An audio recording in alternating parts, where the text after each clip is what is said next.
بسم اللہ الرحمن الرحیم نحمدہ ونصلی ونسلم علی رسولہ الکریم اما بعد۔ غلط مشہور مسائل کے عنوان سے کلپ نمبر 4 کے ساتھ آپ کی خدمت میں حاضر ہوں۔ جب کوئی عورت اس کا شوہر خدا نخواستہ انتقال کر جائے یا ایسی عورت کہ جس کو خدا نخواستہ طلاق ہو گئی ہو، تو ایسی عورت پر شریعت کی طرف سے مخصوص ایام اور مخصوص اوقات کے لیے عدت گزارنا فرض ہے۔ اب عدت کے حوالے سے ایک غلط مسئلہ جو عوام میں بہت زیادہ مشہور ہے کہ ایسی عورت جس کا خدا نخواستہ شوہر فوت ہو گیا ہو، تو اکثر مشاہدے میں اور تجربے میں یہ بات آئی ہے کہ جب شوہر کا جنازہ اٹھایا جاتا ہے تو بعض علاقے کی خواتین اکٹھی ہو کر یہ کہتی ہیں کہ تم 40 قدم الٹا چل لو تو تمہارے اوپر پھر کسی قسم کی کوئی عدت گزارنی لازم نہیں رہے گی۔ تو یہ مسئلہ بالکل غلط ہے اور سرے سے اس مسئلے کی کوئی بنیاد ہی نہیں ہے۔ صرف کوئی سنی سنائی باتوں کی بنیاد پر یہ مسئلہ مشہور ہو گیا ہو تو ہو گیا ہو۔ بہرحال یہ مسئلہ ذہن نشین فرما لیجئے کہ ایسی عورت جس کا شوہر فوت ہو جائے، اس عورت پر 4 ماہ 10 دن عدت گزارنا یہ فرض ہے۔ اسی طرح جنازے کے حوالے سے کچھ باتیں ہمارے یہاں غلط انداز میں مشہور ہو چکی ہیں۔ جنازے کے اندر کیا کیا چیزیں فرائض ہیں اور کیا کیا شرائط ہیں، میرے اس چینل کے اوپر تعلیمات دین کے نام سے جو یہ میرا چینل ہے جس پر یہ ویڈیوز اپلوڈ ہوتی ہیں، اس پر پہلے اس عنوان پر میں کافی تفصیل کے ساتھ ویڈیوز اپلوڈ کر چکا ہوں، جس میں جنازہ کے فرائض اور جنازہ کے شرائط کیا کیا ہیں اور جنازہ کس طریقے سے پڑھنا چاہیے، اس حوالے سے ایک تفصیلی کلپ جو ہے وہ موجود ہے۔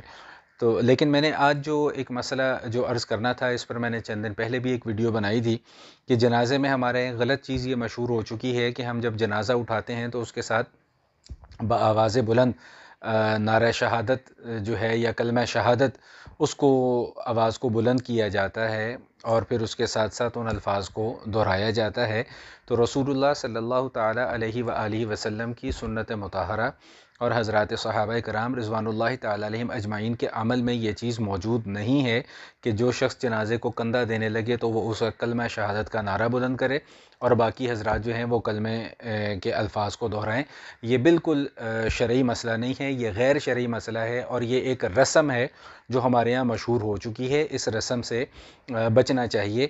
ہاں، جو جنازے کے متعلق جو نبی پاک صلی اللہ تعالیٰ علیہ وآلہ وسلم کی تعلیمات ہیں یا حضرات صحابہ کرام رضوان اللہ تعالیٰ علیہم اجمعین کا عمل ہے، وہ ہے کہ خود سے لا الہ الا اللہ لا الہ الا اللہ ہلکی آواز میں کلمے کا ورد کرنا۔ یہ چیز جو ہمیں ہے نبی پاک صلی اللہ تعالیٰ علیہ وآلہ وسلم کی تعلیمات میں سے ملتی ہے، لیکن یہ بآواز بلند نعرہ لگانا جو ہے یہ نبی پاک صلی اللہ تعالیٰ علیہ وسلم کی تعلیمات میں سے نہیں ہے۔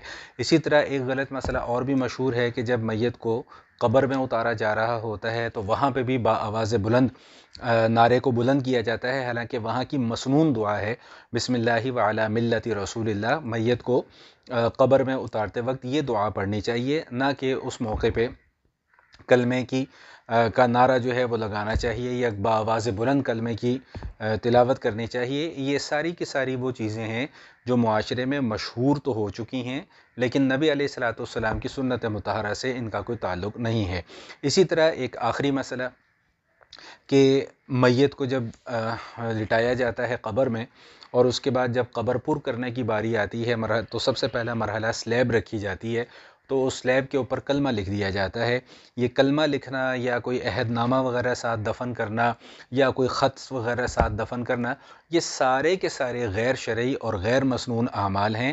نبی علیہ الصلوۃ والسلام کی سنت مطہرہ سے ان کا دور دور تک کا کوئی تعلق اور واسطہ نہیں ہے۔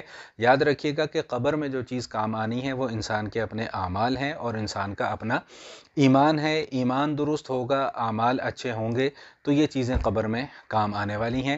اللہ تعالی ہم سب کو فہم سلیم عطا فرمائے اور صحیح طریقے سے دین پر عمل کرنے کی توفیق عطا فرمائے۔